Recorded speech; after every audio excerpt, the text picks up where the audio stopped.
about the same as it was when I was here last.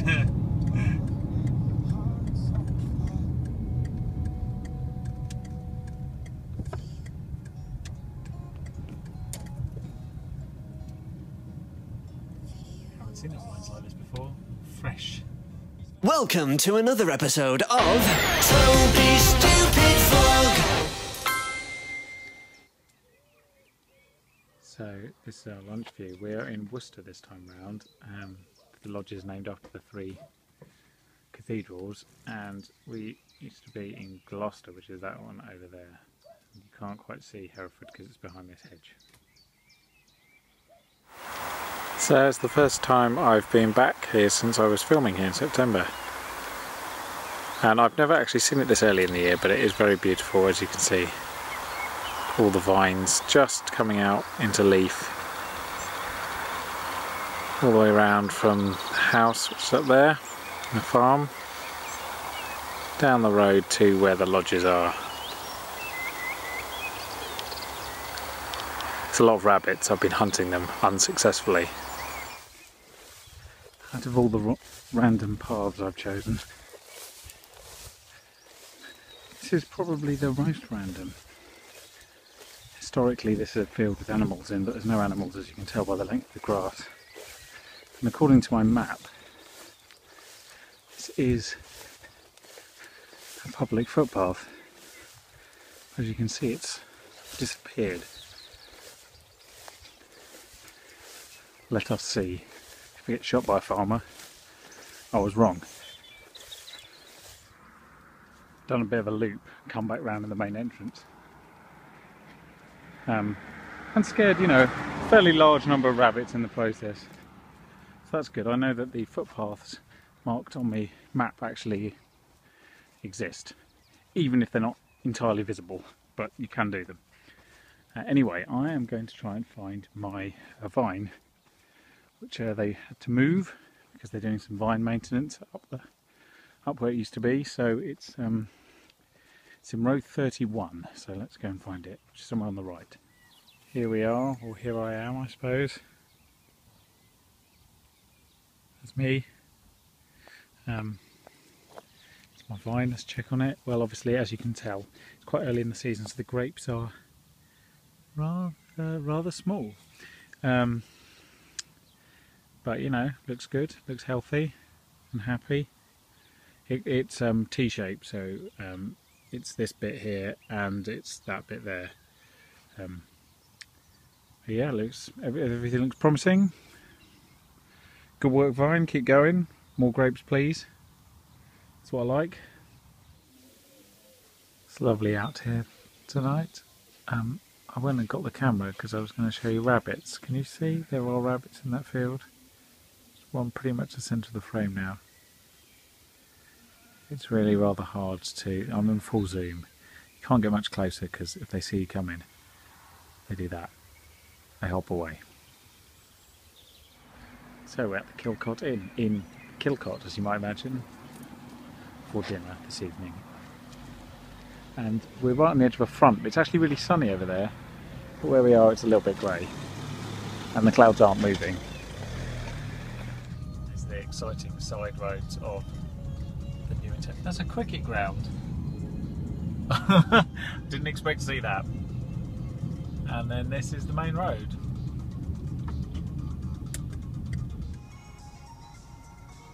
Small rabbits, but it's a bit dark. There are definitely rabbits there though. Now that is our breakfast, and that is a squirrel trying to get at it.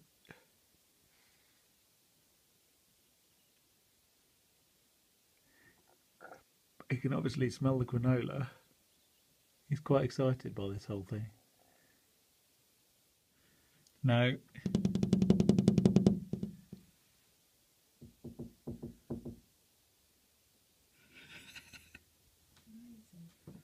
Oi! That's my breakfast! Get off! So this is what the morning looks like without squirrels. Beautiful. And here is our hamper. That was secretly delivered by ninjas in the night.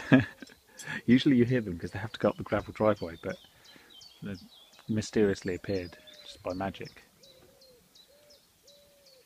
And I remember last time, I think it was last year when we came outside, it was so cold outside that everything in the hamper was actually freezing, whereas actually today it's quite pleasant. Just wispy clouds. And him, who was doing that yesterday as well, singing. It's not a very good tune though. So there's our lodge, Worcester. And because it's such a nice day, I'm going for a walk and I'm leaving the GoPro. You can see it hidden amongst the vines there, pointing this way.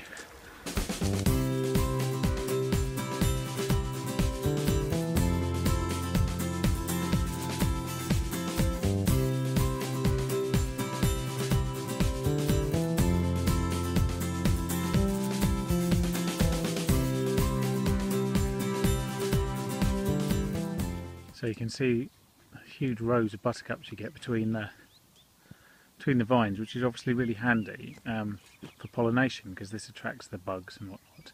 And historically they used to plant rose bushes at the end of vines to get the bees to come in, help with pollination. But when you've got wildflowers like that, I mean, the job's kind of done for you really.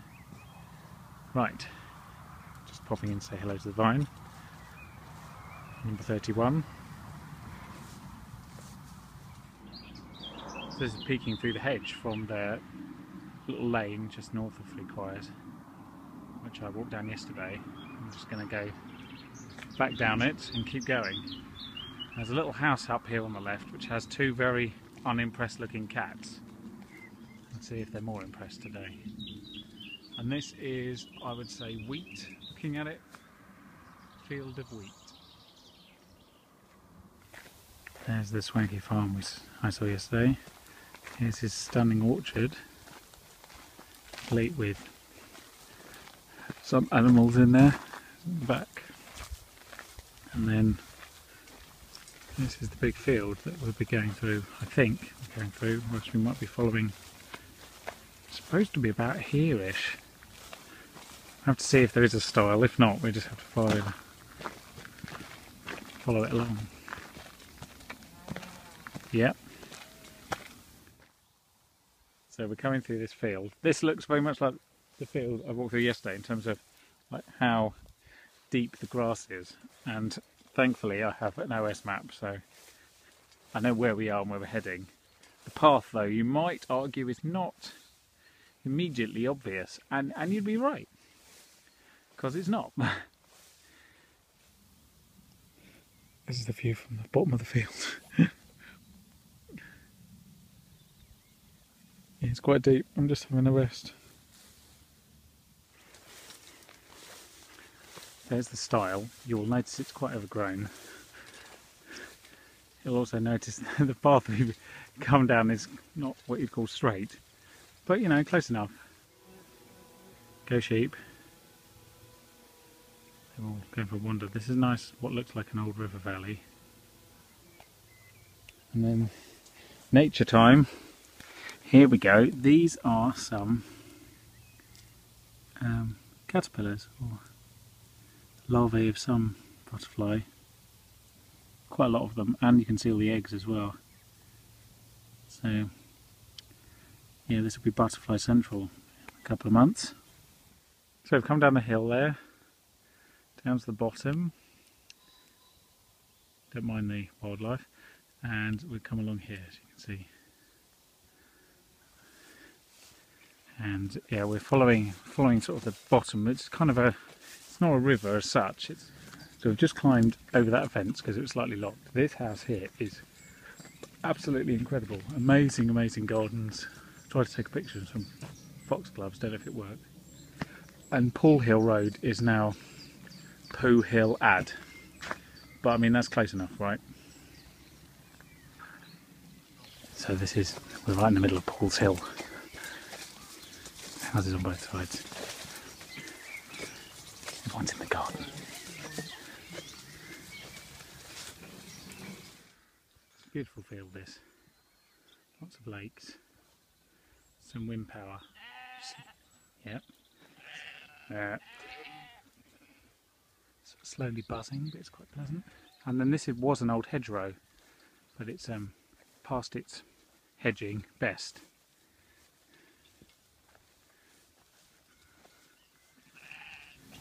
we're heading for the garden centre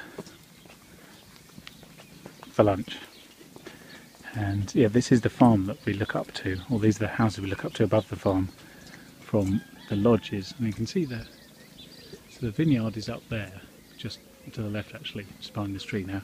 But you can see some of the vines on the far hill, and the lodge is at the bottom of that hill,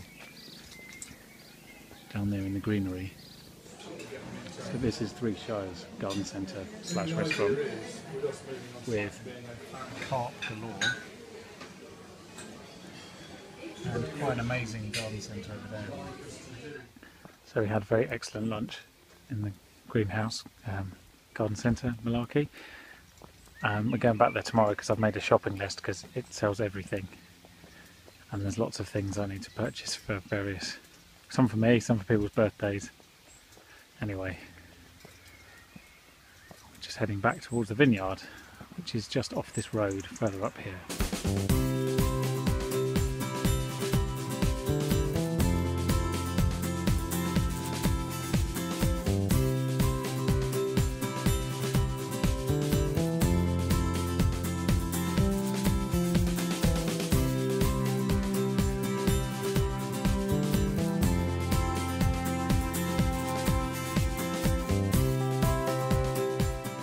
Hello. So forgive the windiness. So we wandered back to the lodge and just been up. If you adopt a vine here, this is going to sound like a sales pitch, so I apologise, but I'm quite passionate about this place, as you might imagine. So if you adopt a vine at Three Choirs Vineyard, which if you like wine I would recommend you do, as one of the perks that you get is you get a complimentary bottle of wine when you visit.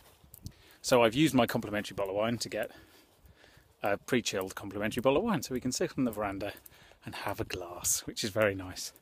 You get other cool things. You get discount in the shop, and you know, and you get a discount on your stay as well if you come down. But I mean, even if you didn't, and you didn't adopt a vine, I would still come. That's just my personal feeling on the matter, because staying in a vineyard is just cool, and it's beautiful. And it's a little temperature trap here, so I mean it's been about 21 degrees today. I think it has in London as well, but it's usually a couple of degrees cooler out here, so this is a little bowl, as it were, the vineyard, and so it shelters the place from the worst weather and the strong winds. But it's awesome. Anyway, I've got to go drink my wine. Go away. Going up to dinner, up there, to the house. Got the GoPro going as well, so whilst we're having dinner you can look at that.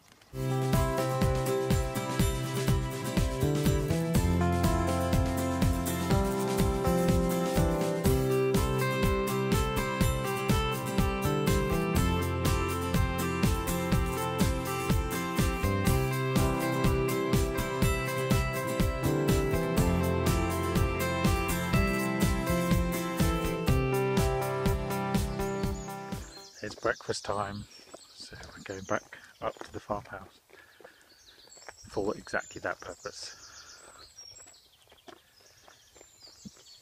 There's a little string of lakes down the bottom here, while each one higher than the next. The problem that means is that they sort of flow one into the next across the road. Right, we're all packed up and ready to go. Everything's empty. Got a minion in the car. Time to go buy some wine and other things.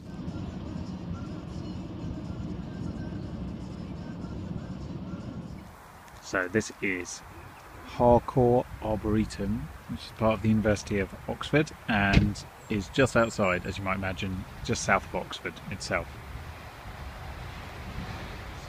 So we're going to go for a little wander, see what's going on. Nice looking barn over there. So, looking through the Arboretum, very rhododendron-ish around these parts. And you've got lots of pines and the occasional peacock, which you'll probably hear from time to time. Rhododendrons, lots of them. Whole trail here, rhododendrons. It goes apparently on the left, it's what's called bluebell wood, although obviously we're past bluebell season even here, I should imagine. Yeah. Don't know whether we'll see into there. This is the meadow. We've come down from the wood there. As you can see, it's just absolutely filled with, it's very much buttercups out there. And down here it's kind of mishmash of wildflowers, of buttercups and red clover and all sorts. The daisies and things. I've already found a couple of four-leaf clover, so that's good work for the day. We've got to wander around anyway and get back up to there. So if you ever come to Harcourt Arboretum, just south of Oxford, and you walk into the meadow at the bottom and you go all the way down, so there's this restart there, and you go all the way down and you get to these two trees and there's a circle, and you keep going down and then you get to this other circle there, and then you walk all the way along here almost to the third circle. On your left here there's a big patch of clover, and there's a lot of four-leaf clover there. So if you want a four-leaf clover, I've told you how to get one. You just need to come here.